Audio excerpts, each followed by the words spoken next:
There's a very extraordinary link going on because it's an involvement of OnlyFans models in both the Nigel Farage milkshake incident and the spread, apparently, of conspiracy theories about the attempted assassination on Donald Trump. And it illustrates a broader trend in individuals leveraging social media engagement for personal gain, often at the expense of spreading misinformation and sensationalism without any humour. But I suppose if you want humour, you look at the connections. Nigel Farage, Donald Trump, OnlyFans. That's humorous enough. Victoria Thomas-Bowen, an OnlyFans model. I would love to know what OnlyFans do, but she's been charged with assault and criminal damage for allegedly throwing a milkshake at Nigel Farage. Well, we all saw it. And it's not the first milkshake that he has received. I don't know whether she throws milkshakes as part of her general act or whether a milkshake enhances her performance on OnlyFans. But despite her not guilty plea, she might have said, well, this is what I do. This is my art. This is my identity. I'm an OnlyFans person. Shake up a milkshake, throw it. Despite her not guilty plea, this event highlights the use of public stunts. I use the word carefully, public stunts by social media influencers to gain attention and followers. And The Independent did a very interesting article about that. The substance was deliberately thrown over the complainant. This was a deliberate act.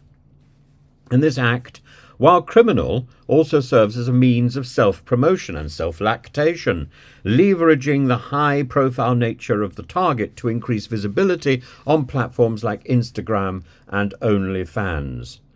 And this case underscores the intersection of real-world actions and online personas where individuals may engage in controversial or extreme behavior to boost their online presence, not only as the person who is presenting the ideas, the person who is doing the milk throwing, but also as people who are leaving quite caustic and quite nasty comments.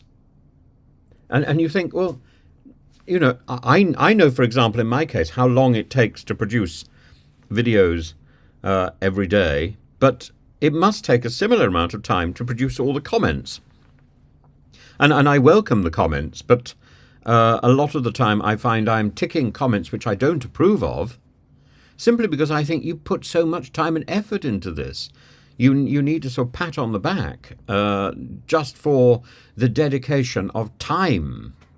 But I am interested in the way that this form of self-promotion can, people think that this is a way forward. I must say that I just put out videos really because I need a break from teaching and I need a break from animating, and I do so much animating in a day. I've started to get a repetitive strain injury, so moving from one side of my desk to the other side of the desk is quite efficacious. And you know, the spread of the assassination attempt, the spread of, let's get back to the story, the spread of the conspiracy theories about the assassination attempt on Donald Trump has been exacerbated by these OnlyFans models, and they've amplified sensational claims to attract followers, benefiting, so as The Independent says, financially from increased traffic to their profiles. Some models, says The Independent, have been posting or retweeting disinformation about the attack on Twitter, bringing the post to the attention of their large fan bases. And the rapid dissemination of these conspiracies indicates or illustrates how influencers exploit hot-button issues to engage with and expand their audience. It's a revelation to me. Experts have noticed people realize the way to get attention via the algorithm, and the way to get more followers and therefore build their brand is actually to spout the wildest possible nonsense, because it induces a reaction.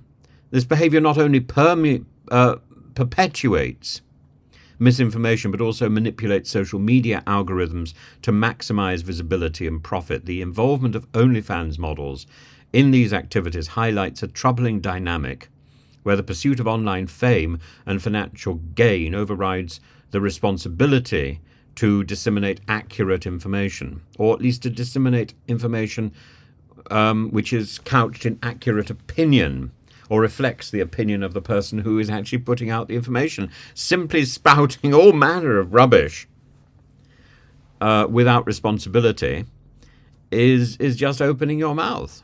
It's not doing anything of significance. You might as well be watching a chicken or a goose.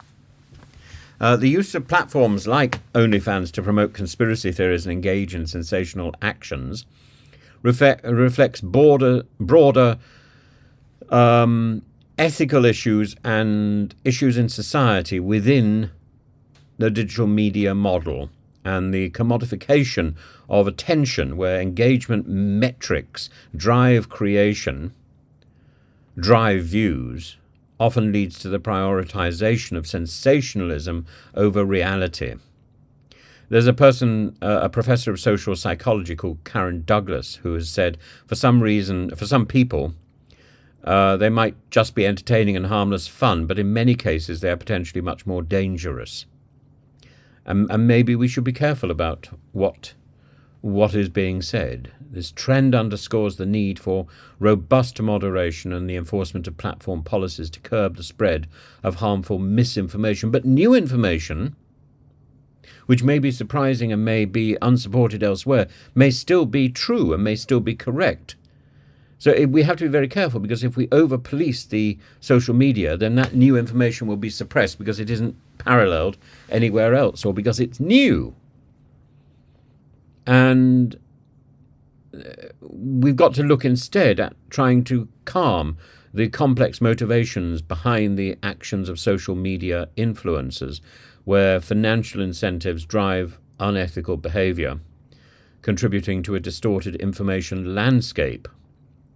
And cases like the Farage milkshake incident and the Trump assassination attempt. I'm not suggesting that the fellow who shot Trump was a member of OnlyFans, but I think a lot of people have leapt on the back of that incident, revealing a troubling intersection of real-world activity, social media dynamics, and the pursuit of cash. And I must say, if somebody can tell me how you make money out of YouTube, I would be delighted to know, because I've not really managed to do that.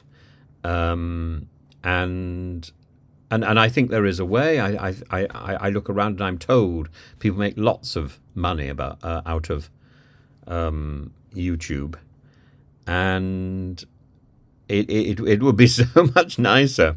It would be so much nicer to stop teaching and just do YouTube. But that said, I quite enjoy teaching, I must say. But I think there's a role for teaching online. I think there's a role for getting information out and being a resource, rather than sitting in a classroom or monitoring individual students. I think there's a role for putting out educational material, which is what I'm trying to do on my other channel, which is called Professor Tim's Thoughts. There's no apostrophe between the M and the S, and I'm sure people are going to worry about that, but apparently YouTube doesn't like apostrophes. But I may find a way to squeeze an apostrophe in at some later stage. I've done a video, a longer video about Julian Assange, which is a bit bland, but it's I think it does the job. And I'm going to try and do a few more videos over the next few weeks targeting educational content and more in-depth political background. But I think the Farage milkshake incident, the Trump assassination incident, and the way these have been hijacked by social media is very interesting. The intersection of social media, money, reality, it calls for thoughts about accountability, about scrutiny, and about the use of these platforms for spreading foolishness, malicious gossip, engaging in harmful behaviour, and how is that policed and how is that monitored when there is so much information? And are we going to leave that to AI, and to very cautious AI? Because I think that probably is not the way forward, and that would also get in the way of citizen journalism. Isn't that what Tommy Robinson calls himself, a citizen journalist, which I think is a very positive thing.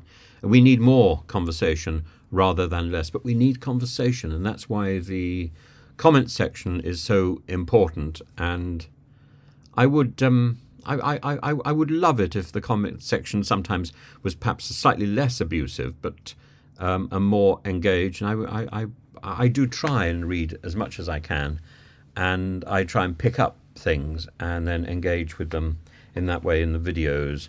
So do keep looking, do keep posting. It's hugely valued.